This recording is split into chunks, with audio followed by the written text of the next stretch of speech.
پودکست کردی قصه دیگه جو podcastkurdی.com و همو پلاتفورم پودکستان هندکارن نمه گفتار بکن.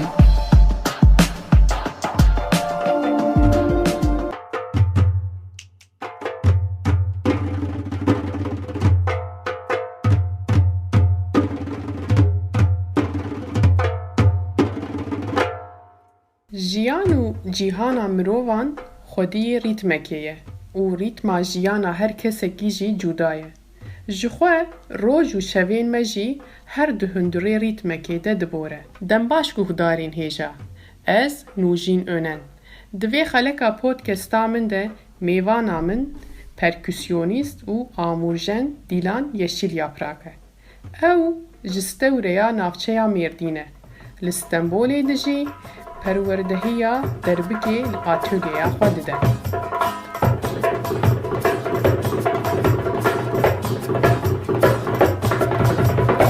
روجلتا ناتو نحني خواب نادي جبي ملي بهار بيبي بارشلي. دیلان تو بخیراتی برنامه من؟ مرحبا نوجین نخیره داوی چای باشم سپاس دکم تو چاوایی؟ اجی باشم صاحبی مرو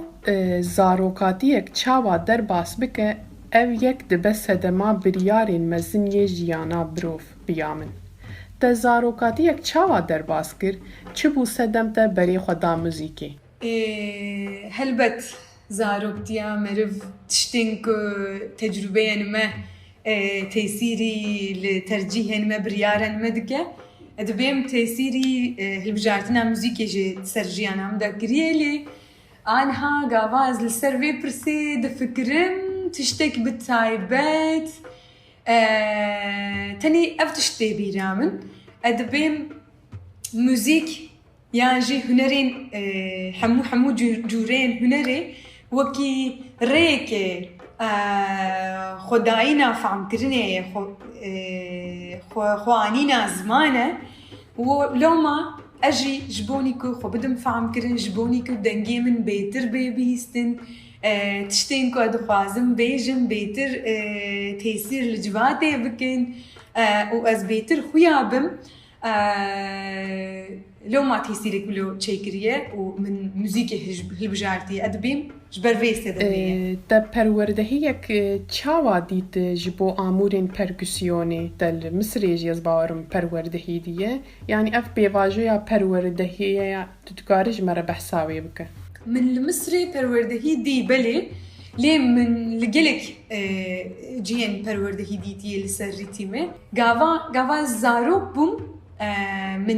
من بتنبوري دست بموزيكي كر سدماويجي جبوكو از الإزميري مزن بوم ودردورا محمودي سا كرد بون لي كردين علويان بون ولمالاوان لسرديوار از بيجم تنبور تمدال قاندي بو إيجا تنبور قلكي ويدمي بالا مكشاند بو مجي خوستبو بعلمم از ويدمي چون كرسا تنبوري و قاواز زارو بومجي از قلق جاران دركتم سردكي آنها از ديمنين ويدمي نابينم خوزي ديمنك بكتا دستي من جبوكو دسي سال از هرتم لسردكي بوم ومن ندقود لي من ليد خست ويدمي كومك من قلقي خوش هبو دورا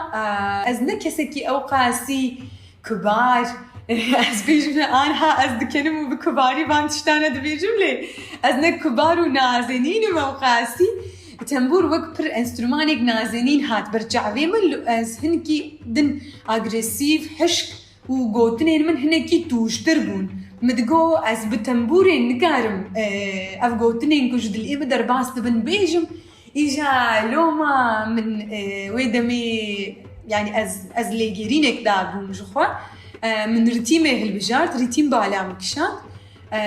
تبي سدماوي هم جبوك انسترومانيك اغريسيف تردهات بمن بقوت تردهات ومن دخست از بيتر بهيز بم بقوت بم لو ما من رتيم انستروماني بركسيوني من هالبجارت بولي جاليك دنجي جبوك ويك دوي قادي دا تقادا بركسيوني دا هيج جنتنا بو من دخوست تشتك بكم كد تكس نكريه بقولت انت نكاري بكيش بوكو جن نكارم بكن حستوين ما يعني تزيد زراوي زعيفي كباري حستوين تنلقوري في انستروماني فلان او تشت او رخنين نيني بيترقى وتدامن لو ما من رتيمه البجان دما مروف جخوا باور به و باوریه خورشی یا مروف هبه توتش نکار لپیش یا مروف سکنه هر وها از خوازم وی بیشم اريد دبيجي اف امورك حشكه سكنامن حشكه واز نازكم فلان لي دما از الفيديوين تتماشى دكم دما تلوي دربكيت وكو زاروكك بليستيكك يبريز يعني او قاسي خوش شكل وخوش للدستيتتي او امورات دستيتا نرم دبا يعني از ياجي ببيجم يعني قافا من ريتم البجارت ويدا ميج خم ميناكك ولو وكا هني جنك بركسيونيست زيدا برچاوي متنبو دسي كس هبون او جي قلكي اختيار بون ويدا ميجي و چاوا بيجم هم تم زيدا لبشت دكي دمان يعني نلبرچاو بون جي زيدا او كوميك هي كوميك بناوي كاردش تركلر دناوان دا د بركسيونيست جن هبو من تاني وان ديتبو لي دناف مالباتا من دا موزيك جنك جن آنجيل دردورا من هيج تنبو هيج كسك تنبو لو ما أو جبر بيميناكيه أس هنك دترسيان بترس أسكتم هم بترس هم جي وق من جو يعني أزي في بكم بعنيادي أسكتم إجا قافان مدست بيكر من زانبو يعني جكو ازي دست بكم جكو ازي ماموستيك ببينم ليكولينك باش كر بدوي دميدا دورا مدي ماموستيك قالكي نافدار ولدنياي قالكي بيشكتي هبو بنافي مصر احمد مصري من كورساوي دبستاناوي ديتبو الاسطنبولي اسشوم ويدري ايجا مدي بركسيون نوك تاني انسترومانك يبحزاران لهر هرما دنياي تشتك دن تيليدان مگو ازي يك جوان هل بجيرم جروش لا تاناوين و ازي بويدس بكم تاني السر دا دربكي لدبستانكي من 6 سالا خو قدانت يجا قاوات السر انسترومانك يجي دخبتي تاني نيرينك تيري تناكه من دناف او بحزارن بركسيونين دا من تاني بركسيونك جبو دسبيكي هالبجار تدورا جبوني او بركسيوني جي دناف حزار نيرينين دا من نيرينك هالبجار دورا جبو نيرينين دن جي اسشوم ولاتين دن دسبيكي دا اسشوم مصري جبوكو دربك وكي انسترومانك عايدي روشلاتا ناوين وميزوبوتاميا درباست بدديرو كيدا ومزانبو دناف كردان دا فارسان دا عربان دا دناف حمو چاندان دا هنم مخوست كابنيرم عرب جكي جان آلي لي دنيرن چاوا لي ددن و از بيجم او كسن او جي ميناكي قيلك يخوشن او جي بدولتن از بيجم لينا نتون بدوين مصري چاوا لدربوكي ددن فلان ويدا ميس شو مصري لورم پروردهيستان ناف بدويان دامام ناف چولو چياين دامام من خوابت ديسا چيايا تاني تشتيكو مفعم كر دربك جي وكي من جي چيايان تي انسترومانك چيايا جيهين دنكرن تبحثا عربان كر ولاتين دنكرن خوازم مجاري بين مسروي موسيقى كردي ريتما موسيقى كردي ويندن فرقك چاوا هيا يعني دماتو لسر موسيقى كردي دخبته زحمتين وهيا بوته لقور ستران وموسيقين دنجين ولاتين طبيكي اللورد جواريك هي جبوكو دبستانك ما جبو موسيقى تنية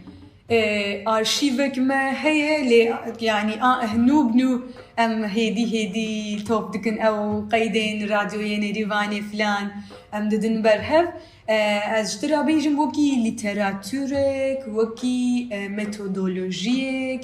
يعني وەکی تەکنیکێک لەسەر ئەنسترومانێن کوردی کە ئەم دکارن بدەستخن و لەسەروان پراتیکا خۆ چێکن تشتێکی ولو تنەیە ئەم ئەس تەنێ گاوا من لەسەر موزیکا کوردی ئەس شغلم تەنێ لە سترانان گۆهدار دکم چاوێ خۆ دەگرم و دەبێم ئەف ئەنسترومان دەبێ سترانێدا چاوا هاتیە بکارانین دخوازم فام بکم خۆزی دەرفەتێک مەولۆ وەکی کۆنسەرواتوارێک مەیە مەزن هەبوونا و تەنێ ji بۆنی ریتمên کورد و مێتۆدۆلۆژیەک مە هەبوونا و لورمە پەروەردەهی ئیستاندبانە لێ بەلکی دە پێشەرۆژێدا ئەزێ بنویسم و ji بۆنی جوانێن مەیەن کە دخوازن ئانها هینی ریتمên کوردی ببن ئەزێ ببم بیناکێک مەخابن ئارشیڤێک مەولۆ ji بۆنی ریتمە تنەیە ئەو gelekî tiştekî zor bû bo min ji bo ku netewên din netewên bi dewlet hemû qeydên xwe yek bi yek girtine dîrokên xwe li gorî xwe îja em wê jî nizanin dîrok dîrokakê ye ew jî pirsekê ye di şême de erê nediyar e lê mesela gava ez li ser muzîka Tirkî ritîmên Tirkî dixebitim gava yan jî yên Ereban yan jî yên Farisan gava ez ritmek ku di dilê me xweş dike dilê me dikelîne û ez xwe gelekî nêzî wê hîs dikim dibînim û hîs dikim dibêm aha li vir qeydek şaş heye ev rîtim ez ne bawerim ku ev rîtim diber rîtmek Erebiyan rîtmek Farisî li wir behnek موزیکا کوردی هەیە ئەو بەهن ژوورتێ یەکسەر تو دەبێ ئەو ژی یا کوردیە یا ئەز ناپێژمە و یا کوردیە ژخوا قەیدێن بەرێ ئەم دبینن بەری هەزار ساڵە ئەم دبینن قەیدێک دکەوە دەستێمە ئەم دبینن کو بەری کو هین ئەو عەرەب نەبوونە دەولەت ژخوا ئەو ریتیم ژ عالیمە هاتەیە بکارانی لێژ بەر بێدەولەتی ئەم نکارن خۆدی لە تشتێکی دەرکەون ئەم نکارن بێژن یامەیە ئەو پرسگرێکێک مەزنەتە پرسەکە دن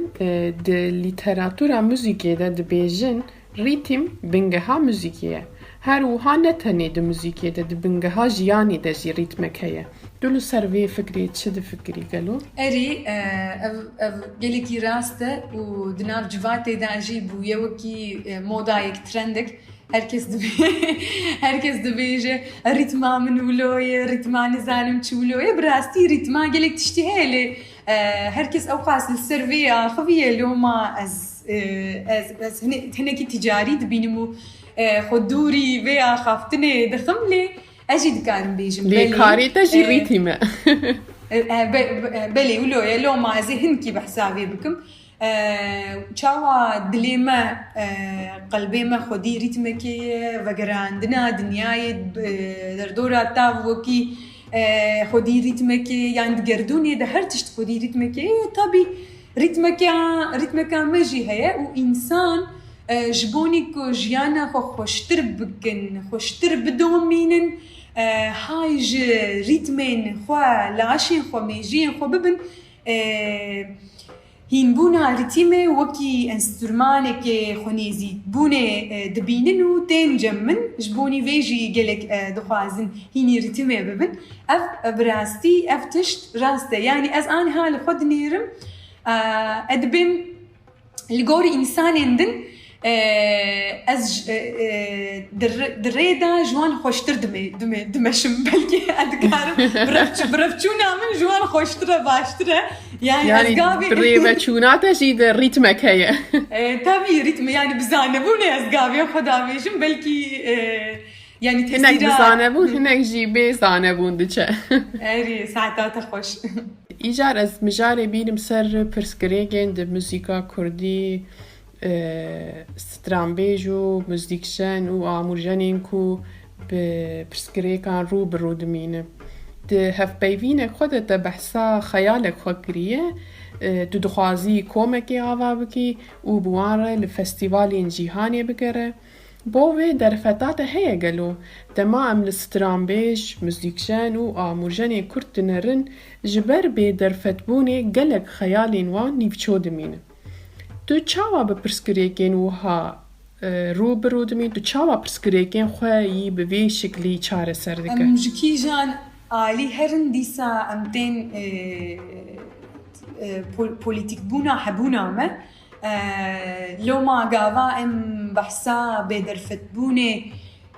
و كيماسين مين وكي آبوري كيماسين مين جياني بحثا وان تشتانا دكن مخابن جبوكم بخدينا زيادة درفت نادن ما ام جينا بينن دجياني دا جبوني خوا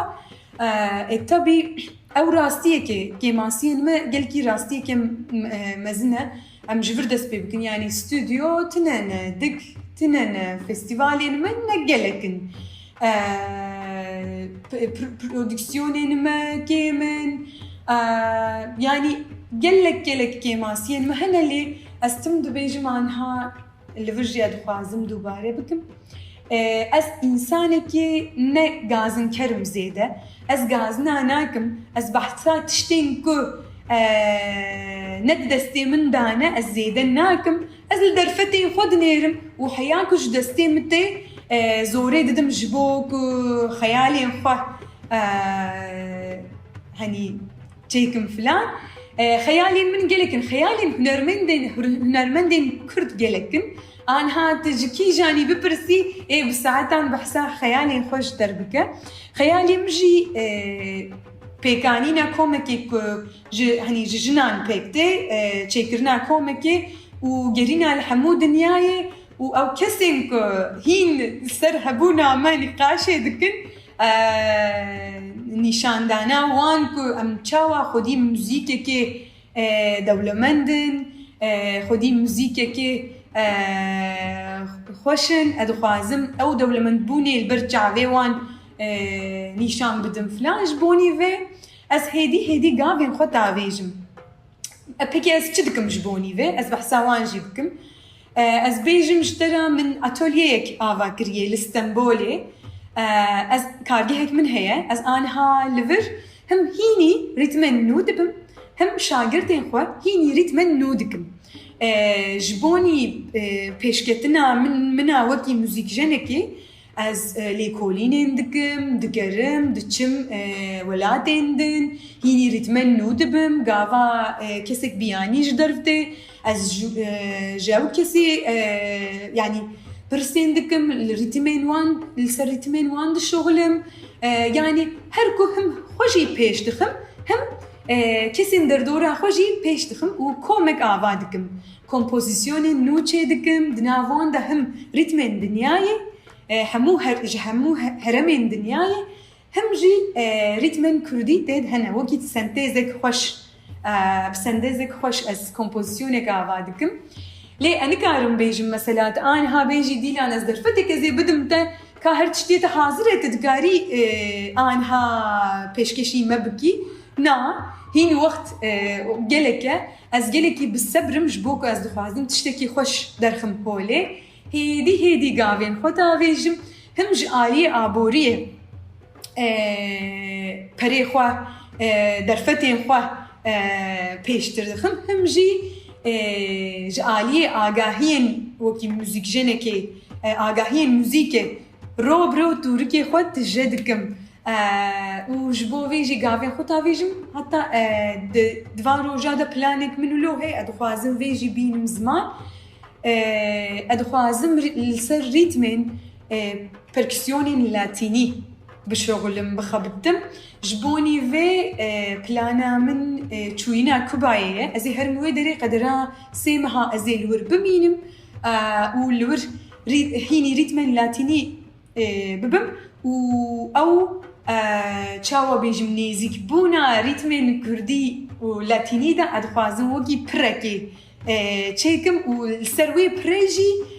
كومبوزيونك آوا بكم ديسا بلانك من ولو هي تبي أفتش تحمو آبورينا يعني تشوينا ولا تكيدن ماينا ويدري ويعني جبوكو تاني بخب التمكين ببمزي هرم ويدري جبوني وان تشتانا جي شانسك من ولو هي از سر زمانا از قلكي جهاتي ما كنت أنا إيرو بيجي از بيجي جبوكو كيفا من برجي تشاوا بيجم هینبونا زمانان كتبي جانها إيروج من ديلان دويت هيني في زماني ببي سيمح بدمن الزوزوكا هيني في زماني أزي ببم جويا علي نزانم چاوا بتشتي بويا لي أس خبر راحتي استكم جويا علي و از بسر زمانه انگلیزی گلک شاگردین منن بیانی هنه از وان هینی ریتیم دکم سر آنلاین درسین خود ددم آبوریا خوشی دوان روزا سر درسین خود دکم نزیده سر پرفورمانسی جوی جالی آبوریه دایان زیده پرسکریه که من تنه از دکارم خوب خو جیانا خو بدومینم بجي كيف خوشية براسي جنك جعالية عبوري سربستة ودكاري دبارة خوبك كاري خوب براحتي بدلكي راحتي بيك بينا براسي يعني أنا هاقلكي راحت خوياتك تبي هاتناوي أستي هيك من خوياي أجبوك بفكرة يعني قاوا يعني أزوكي جنك أزبيجم قاوا من دست بكار غير دست بكاري بركسيوني يعني من بريارة خدام مقو تمام بركسيون آنها تحمو جيانا منا ازي دبارة خوشي سرفي بكم ازي حستين خوشي بفي آواي ازي بينم زمان و يعني ازي ايدي هرتشتي خول لغوري بركسيون ازي مثلا قاوا من في برياري دا بريار داينا في جخوا زور بو بشتي وي قاوا اسكتم از بيجم بازارا موزيكي بياسا موزيكي قبل كرنا من جعالية موزيك جنين دن وكي بركسيونيستكي يعني او جخوا او بيفانجو جلكي زور بو بيشي توكي بركسيونيستك جخوا نابينن جنكي كو وكي زاروكي كتير ليستكي همال دردورا دقرلو تكاتا فيجي و كاري وان يعني واجد دكار من وكي زاروكي كدديتن زيادة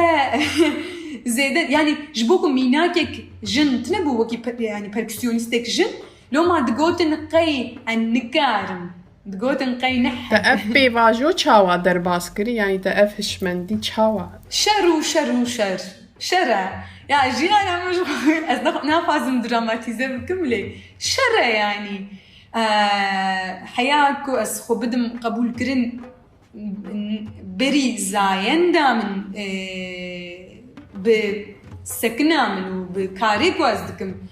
أسخو بدم قبول كرن يعني جلك سالان ناف دعوتان دا أزبيجم ناف دعوتان دا أزجلكي شغلي مثلا بأوركسترايك مزنم دتشون دعوتا بيستو نه مير وأز تاني جن حمو مير بود وأستني أم دتشون دعوتان من اللي دخس موكي موديلك آنينا سردكي برا خوش خويا بك يعني جبو از خوشيك بدم جعوي وان وكي موديلك وكي بيبلويك مدديتن يعني حياكو أزوي يعني نكو آرماج نكو كاري تدرخ بيش أري يعني حياكو وكي موزيك جنك قبول بكن من قلكي شرداد نافواندا ناف ميراندا يعني أو جخوا أو شري مني يعني جزاروكتي من حيانا شري هبوني يعني جخوا جبو كردبوني تشري خود دي جبو كنت تبي ناس كرن تبي قبول كرن إيجادورا شري جنبوني دس بيكر أم جورجي درباس بونا عن هاد ناف شركة دندامة خلاص نابن تجيها أرمان جاخولي من جهة أنا هاني كارن دنجي خو بكن والله هيك بكن أزي شعبي وان برجين مدراني وان حمو نزانم أزناف هازم أو آلية خوي جوا بيجي حش قريبة يا ليه حق دكن والله جيبوكو دفيت جانا بزماني وان بوان راب باخفي أنها ريزي ددن من هبونا ما قبول دكن من وكي موزيك جنكي قبول دكن قاد يعني دناف قادا موزيكي دا جيددن من أزنا نبيجم جيددن من أوقات جبوني خو فكر من جبوني خو جيدد من جو خو بدن هنكي عالي دماز للسكنات يا لهمبرج يعني دنيرم هروها خو ديلي دركتنا كاري تجي تجدلو جاندكي يعني از دخوازم برساك و از دخوازم بكم وكا جنكا كرتو هيزا خوجي چه دستيني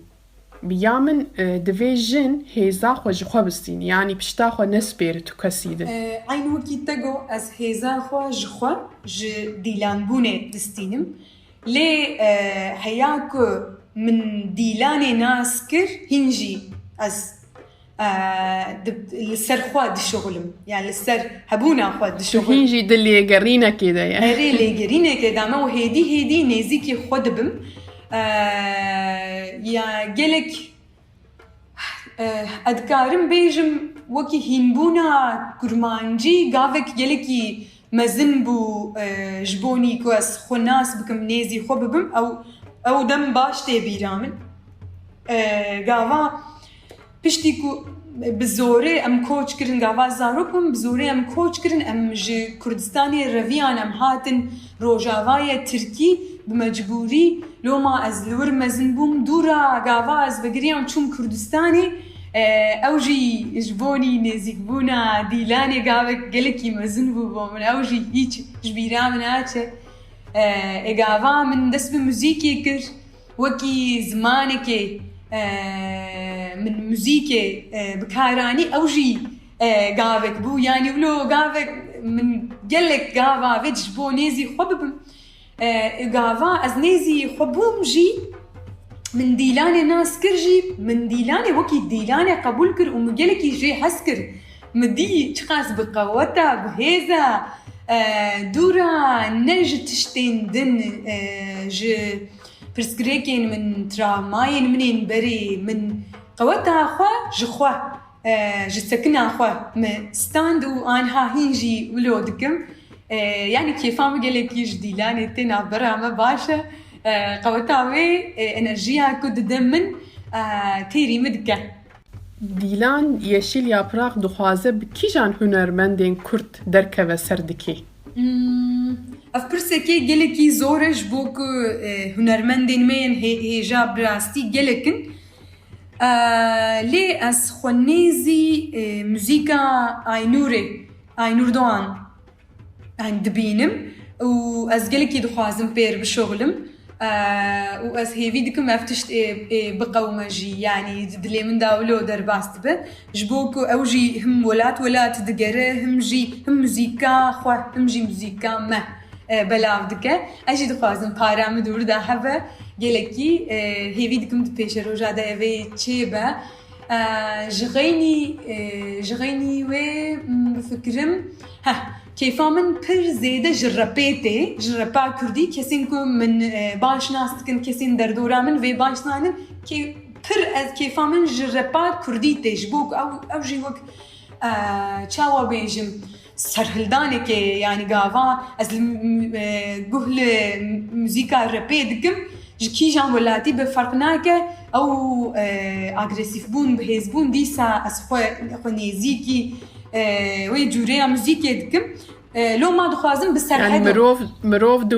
دوي قادي دخو آزاد حسلك يعني تو حمو فكرين خو دكاري بين زمان رابي ري ولو الور وك اتيك ماتيك تتشتني يعني تتني توكي عقرد دستي تداي وتدخوازي بشوتيني لهمبري حمون حقين يعني بالسر بلندي الهمبري وان بسكني فلا خود ديروكا ويجي يعني جرشكاتي او دي ام ديروكا ربيجي زانن لو ما ادبيم ام جبر ديروكي جام هنكي خنيزي وي جوري موزيكي هيستكن جبر وي ادخوازم بالسرحه دوراجي كيفام بر جويتي حتى سترانين كجبوني نافي من هاتنه تشيكرن دناف سترانين بنافي ديلان دا ستراني هري خوشكو كيفام جيتي ستراني سرحدو بنافي ديلان ستراني كوي هي بيجا ديلانا برحو دلو جانا مريشكو برنجو باريكي كنانا ديلانا بكينو بكيفا بوكو زافا تشون وندا بن بالحيفا يعني او خاص سترانك خوشة او خاص خوشة بلا دنجيتا بقي هيجا سرحدو اري يعني جغيني دنجي من برا شي من جي بقي جبوك لابروباي كوام ازهرم جقامي هبناس نو هي فيدك مامي كاريكي بحفراتشي كنجي هي فيا من افجي جغيني ويجي جبوكو جغيني وي جوان حاجو دسترانين خدا دربك قلكي باوايك جدا بكارتينه كنا شاش بم بركسيونيستك وي همجي هفالك وي قلك نز هبو نافي وي كنا شاش بم بابلو وانا خوازم تشتكي شاش بيجم بآوايك اللاتيني للدربك دخست وبوي شكلي سرسترانين جوان حاجو دخبتي ويدا ميدا دحمو سترانين جوان دا دربك هنا وبكارانينا ويقلك خوشي آمدتشه باشه هیوی دکم تو بگهیجه آرمان جاخوه دکار و خباتین خواه و سرکفتین یجتر دخوازم براستی هف بیوینک گلکی خوش بو و گلکی تجبو از سپاس دکم جبو وی هف بیوینا تیرو تجدیلان اجي قلكي سباس دكم جاني جبو بخندناته جبو ميوانداريته من خو وكيل مالا خو هيسكر زمانيته قلكي شيرينا برأت تجي وكي بناوي خو تجي اسچا واج قاسي ديلان بم تجي نوجيني يعني او هست حياة من جيشت براستي زور سپاس هر هبي گلکی سپاس دکم تجی هر هبی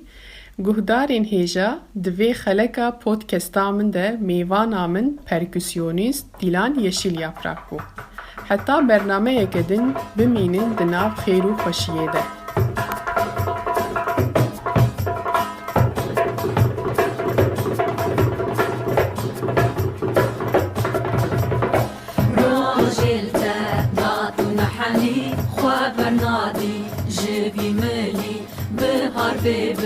بارشلی شاپ خوبانی بهار ببه بارشلی شاپ خوبانی پودکست کردی قصه دیگه جو podcastkurdî.com و همو پلتفرمین پودکستان هندکارن نمه گفتار بکن